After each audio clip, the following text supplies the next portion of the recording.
So today I'm not gonna sing any song. बस एक छोटा सा वीडियो है, an important one in fact, and सबके लिए फ़ायदेमंद है. See, it's about money, है ना. एक सॉन्ग सुना होगा सभी ने, ये पैसा पैसा करती है, ये पैसे पे क्यों मरती है ना. सो पॉइंट है इसकी, सभी पैसे पे मरते हैं और पैसे के लिए मारते भी हैं. But why? Everyone knows it, right. जिसने इकोनॉमिक्स पढ़ा है वो भी जानता है, जो इकोनॉमिक्स नहीं पढ़ा है वो भी जानता है, जो एकदम पढ़ा लिखा एब्सोल्यूट साहब जी है वो भी जानता है, और जो बिल्कुल नहीं पढ़ा और अंगूठा छाप है वो भी जानता है. That money is very important to survive in this world. Clear? लेकिन not everybody becomes a Warren Buffett, और they don't even become someone who can actually make their living comfortable. And the reason is not one, but there are multiple reasons. Just because I have worked in with finances a bit very closely, and just because I have been a resource person with Securities Exchange Board of India for a few years, जहाँ पे हम लोग workshops conduct करते थे, seminars conduct करते थे with regards to financial planning और basics of finance. तो एटलीस्ट ऐसा है कि लाइक मैं कुछ चीज़ें आप लोगों को बता सकता हूँ जिससे आप अपनी फाइनेंशियल प्लानिंग थोड़ी सी इम्प्रूव या फिर फाइन ट्यून कर सकते हो, राइट. सो क्या है? There are a few stages where we need to work out. Means like the first thing is, अगर आप स्टूडेंट हो तो आपकी सोर्स ऑफ अर्निंग कुछ होती नहीं है. सो आपके पास जो पैसा आता है वो या तो फिर आपके पापा ने दी होगी, राइट, या तो फिर आपने अपने बर्थडेज में कमाया होगा. The so called first income, जिसके ऊपर कोई टैक्स देना नहीं पड़ता, है ना. सो उस मनी का बेसिकली होता ऐसा है कि बहुत कुछ सोचने लगते हैं हम कि what should I go for. Should it be a small gift for my own self, या तो फिर कुछ ऐसा चीज़ खरीद लूँ जिससे कि मेरा फ़ायदा हो. एंड एक्स वाई से बहुत सारी चीज़ें सोचते हैं. हाथ में आया होगा कितना वो नहीं पता. हो सकता है कि इट माइट बी 1,000 रुपीज़ और 1,500 और 2,000, और अगर ज़्यादा ही लकी है तो हो सकता है कि लाइक समवेयर अराउंड 5,000 और 10,000 plus, isn't it? There's every possibility. But whatever we get, means if I am talking about the student income throughout the year, it might not be more than 10,000 plus, might not be on an average अगर लेके चले तो. So ऐसा भी है कि जो amount आता है वो ट्रिकल फॉर्म में आता है, यानी कि कभी कभार आता है, रेगुलर फ्लो नहीं होती, isn't it? सो उस केस में पैसों का क्या करना चाहिए और कैसे यूज़ करना चाहिए? ज़्यादातर हम लोग यही सोचते हैं ना कि अरे यार क्या ही सोचना है. मीन्स लाइक जब कमाएंगे तब सोचेंगे, अब मिल रहा है यूटिलाइज कर लेते हैं, पार्टी कर लेते हैं. पिज़्ज़ा नॉर्मल वाला खाते थे, अगर पैसा मिल गया है तो फिर डबल चीज़ी पिज़्ज़ा खा लेते हैं. या तो फिर अगर हम लोग ऐसे कैटेगरी में हैं जहाँ हम लोग एक मीन्स लाइक कहीं घूमने फिरने का प्लान आउट कर सकते हैं, तो फिर that also would be done, isn't it? So that's all done, that's very good. But financial mantra ये कहता है कि सेविंग जितनी जल्दी आप शुरू करो उतना अच्छा है, isn't it? So जहाँ आप 100 में से 90 खर्च करना चाहेंगे, वहाँ पे थोड़ी सी सोच के साथ में, समझ बूझ के साथ में 50% रिड्यूस कर सकते हो. 50 रुपीज़ खर्च करो, 50 रुपीज़ सेव करो, right.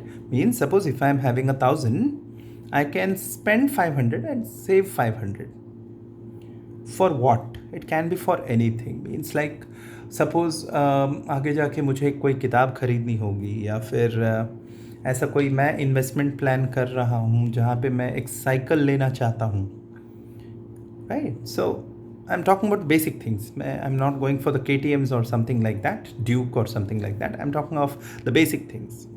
So there A saving of 500 per month can give me a bicycle of 3,000 rupees at the end of the year, isn't it? So it depends, means like अगर हम लोग पहले से ही focus बना लेते हैं कि हमें क्या चाहिए, तो फिर उसके लिए थोड़ा सा प्लान ऑफ एक्शन अपना बन सकता है, right? So majority of the students nowadays generally are not informed or are ill informed about what the savings are or how they can do it. And अक्सर हम लोगों ने ये चीज़ देखा है on Instagram, on Facebook and other pages, like एक post आता है, you have not been taught these things in school, how to save, how to plan, how to do this XYZ. So my effort is directed towards that part. Whatever money you get in the early stages of your life, spend, have fun, but have an equal responsibility to save some portion of it so that you can utilize it at some other point of time. अब इस पैसे को रखें कहाँ? घर पे रखेंगे तो इस पे इंटरेस्ट नहीं आएगा. So what you can do is the simplest form I am talking about, post office savings कर सकते हैं. One simple idea I am giving, right? या तो फिर अगर आपका बैंक अकाउंट है तो हर महीने डिपॉजिट कर लीजिए. थर्ड ऑप्शन, अगर आपकी flow of pocket money regular है and it is more than 500 rupees and आपके खर्चे उतने कुछ है नहीं, या तो फिर आप खर्च कम कर सकते हो, तो go for a monthly investment plan which is known as a systematic investment plan in mutual fund segment, right? अब सेगमेंट ऑफ म्यूचुअल फंड्स ऐसा है कि उसमें बहुत सारे वैराइटीज़ और ऑफ ऑप्शंस अवेलेबल हैं अपने पास, right? Starting from sectoral funds to diversified funds to other different means like debt funds and other things as well. So आप किस में इन्वेस्ट करोगे तो लॉन्ग टर्म में आपके लिए बेनिफिशियल है, इसकी पहले एक बार स्टडी, या तो फिर एक म्यूचुअल फंड एडवाइज़र से एडवाइस लेना बनता है, right? So once you do this and you start saving a minimum, there are many organizations which are starting from a minimum of 100 rupees as well. There are many organizations which are starting from minimum of 250 or 300 as well, or 500. आज 500 is like 50 rupees, right? So 500 से भी शुरू होता है. So monthly अगर आप 500 से शुरू करते हो एंड आपने एक 3 years का प्लान बना लिया है, तो you can save much. Okay, there is a cost averaging technique which happens in mutual funds where the losses are offset by the profits from that bouquet. And how does this happen? वो आपको, once again I would suggest go for a mutual fund advisor or wait for my videos later, right? So I am starting this segment for you people only. And this is what I have to say. Means like आज का जो ये point था मेरा छोटा सा एक 10 minutes session with you guys is for the students.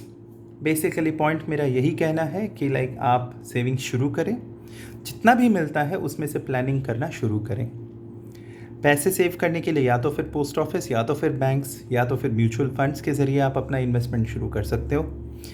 And अगर आपके पेरेंट्स सपोर्टिव हैं तो, और अगर आप थोड़ा सा और रिस्क ले सकते हो एंड फाइनेंशियल मार्केट्स की आपकी समझ है, तो स्टॉक मार्केट में इन्वेस्टमेंट भी स्टार्ट कर सकते हो, but not before you do your graduation, because you will not be able to get the clear technical points which are necessary to be understood, right? Bulls and bears market are a bit different and difficult to understand, so that is way beyond you people. So the simple suggestion would be कि invest करना है mutual fund से शुरू करो, risk बहुत कम रहता है और रिटर्न्स सही रहते हैं, right? So this is all I have to say और स्टार्ट विथ. कैसा लगा ये वीडियो अपने कमेंट सेक्शन में लिखना है, और नेक्स्ट वीडियो में मैं आपसे फिर डिस्कस करूँगा कि once you start your job what you must be doing with your money and how you must apportion your money or earnings. Until then, bye bye, see you, take care.